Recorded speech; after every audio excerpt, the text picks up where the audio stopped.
When I go home, my dad tells me there is not much left. Just places and fading memories. It's pretty though, but pretty pictures don't pay the bills. He is sure Carter got shot round here. The earth has healed remarkably well. You admire the effort and regeneration of man-made landscape, but you still feel the echoes of what lies beneath. The scars are hidden by wildflowers and footpaths, all covering absence.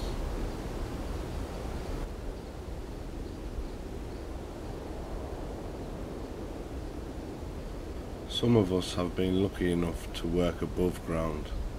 Others live decades in a cage, 28 above and below. But we all have memories from the shadow of the cage. The unfortunate thing was that you couldn't retrain everybody, because the guys of a certain age didn't take to a different kind of training, a different type of work discipline as easily as the younger guys. So it was mainly the younger guys that got retrained, got the opportunities to do other work. The work that did come in, there was a lot of it was sort of light industry and service industry work. And as I say, that there was only, you would never ever get 100% retraining of a workforce because of the attitudes, the ages and the educational levels of the people that you were looking at, the people that used to work in the mines. A lot of them didn't have a good education and weren't able to pick things up quickly. A lot of the younger ones did, they had a better chance. But again, a lot of the older ones had the attitude that, you know, that mining was all they knew, what else could they do, and they weren't really interested in retraining. An example, it may not be the best example, but an example where we're talking of the sort of type of people that had to be retrained, or one of the types of people that had to be retrained, was a guy who was working on a coal face, and the machine jammed.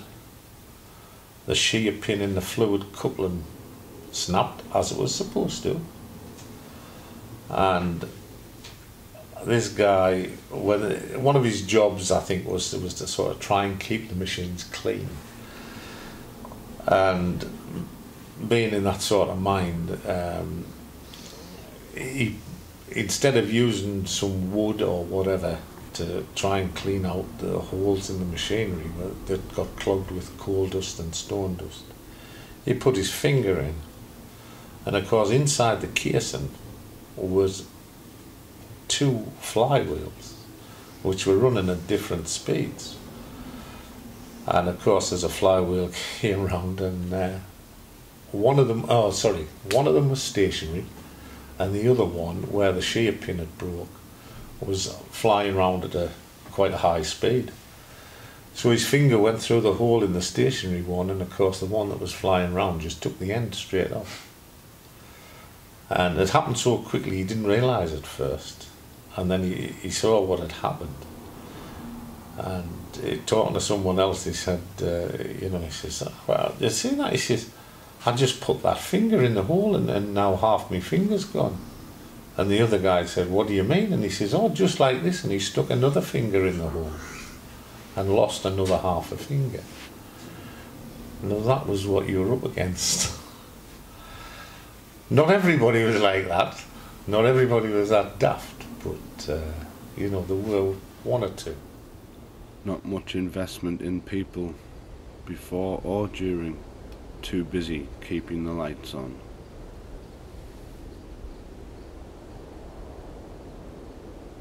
We now go to theme parks to witness the past.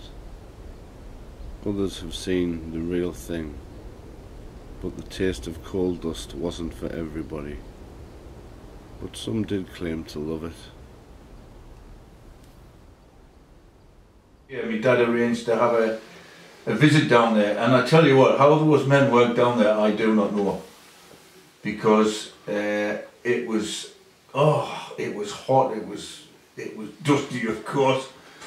It was, but my dad said he loved it. I was never 100% sure he loved it. Really, when I look back on it, and that one day made a lasting impression on me. Just how hard they were working. There was a fall at the face, and the abiding memory is of this bloke with what they call a windy pick, a handheld pneumatic drill, and he's digging along the face, cutting along the face, and these bricks of coal are falling on him, and he's doing this. Behind him is a conveyor belt moving to take the coal away, and he's doing this with his arms while he's holding on to the... Oh, it was terrible. And I was spitting dust for a fortnight, but once the pit's closed, and maybe a year or two later when I sat and thought about it, I thought, well, you know, that's not such a bad thing. That's not such a bad thing, because my dad was ill by then. The dust, when he passed away, each of his lungs weighed 1 kilo full of dust. I've seen the x-rays from the post-mortem, and I mean, it's a bag of sugar. A bag of sugar in each lung to keep the lights on for your country.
Everywhere was test tube trees when I was a kid, but they have grown up to hide the heaps.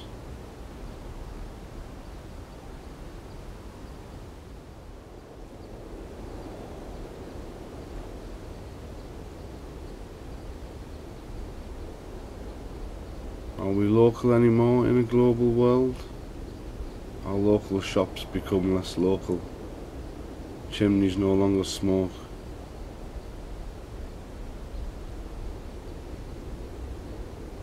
Train lines no longer rattle.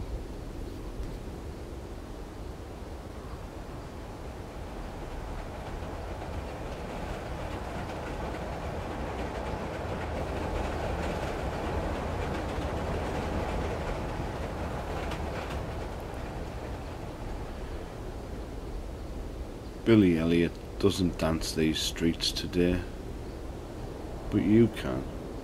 Nobody will stop you.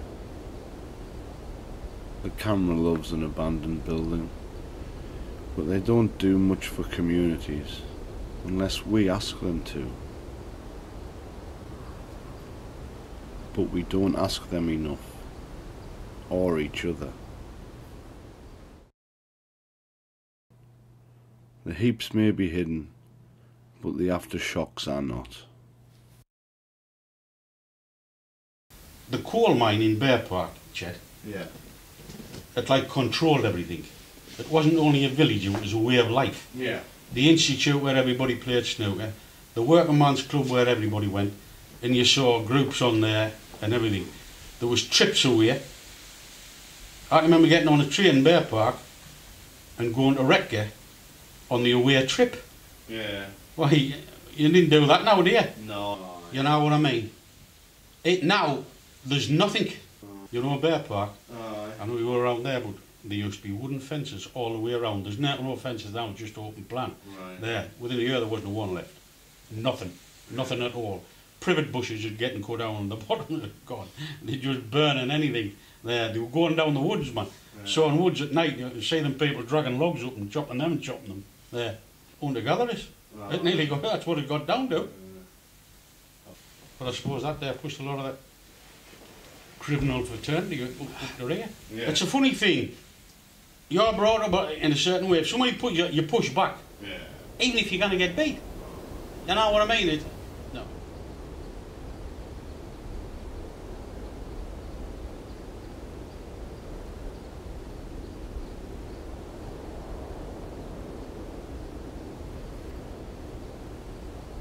Even if you're gonna get beat, push. Sometimes it's forgotten what everybody was pushing against. Some just can't be asked to push anymore. Let sleeping dogs lie and just live and die. Some, not all, have lost their belief in a society, if there was such a thing. All living that great transition to the max, getting what we can at every level of society.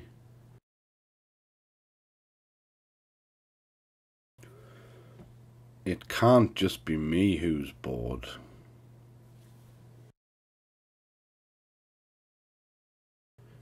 There is just not enough swings and roundabouts for everyone. But it doesn't have to be a fight against the man. We can be part of the man. But some are happy on Benefit Street. The new Asbo tag is fashionable.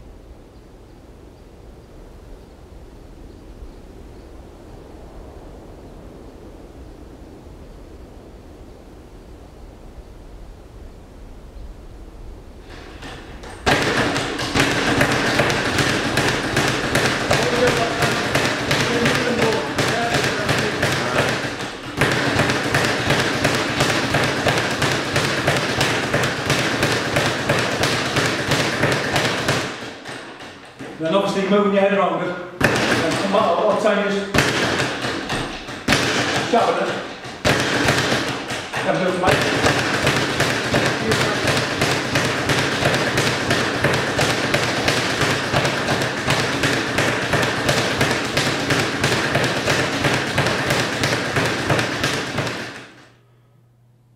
It's tough when you're shamed, and we all make choices and walk different paths. But you don't always have to stay on the same path forever.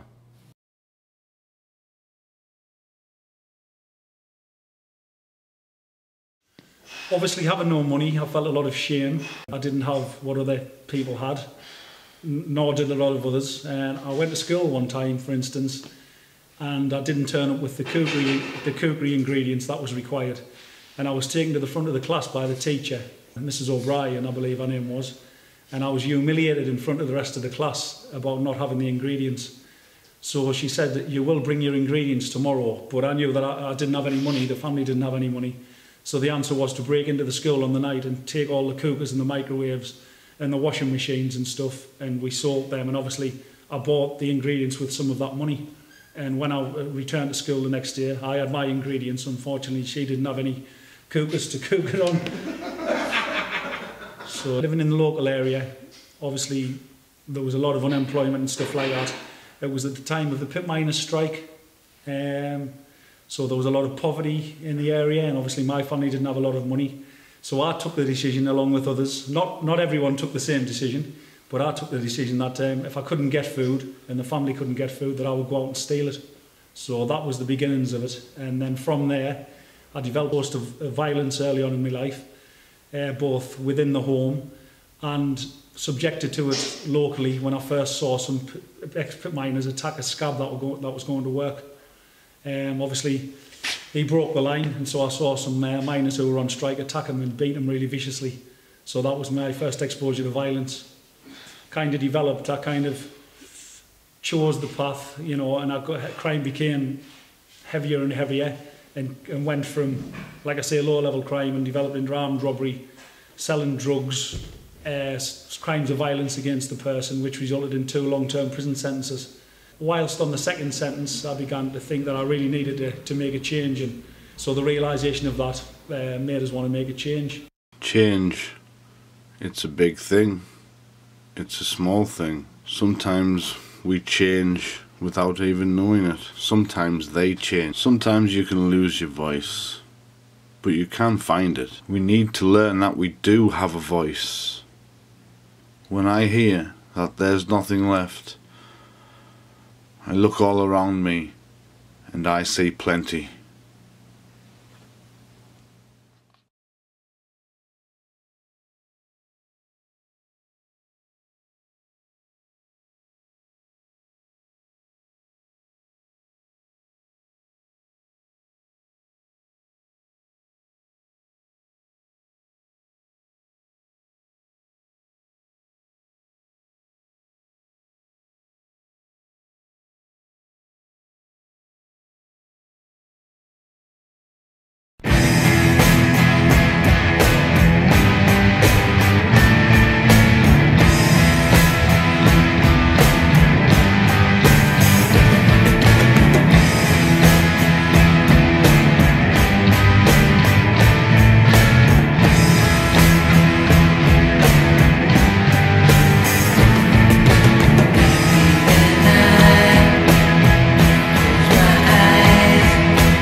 Well, there's a funny anecdote to this, because me dad was in hospital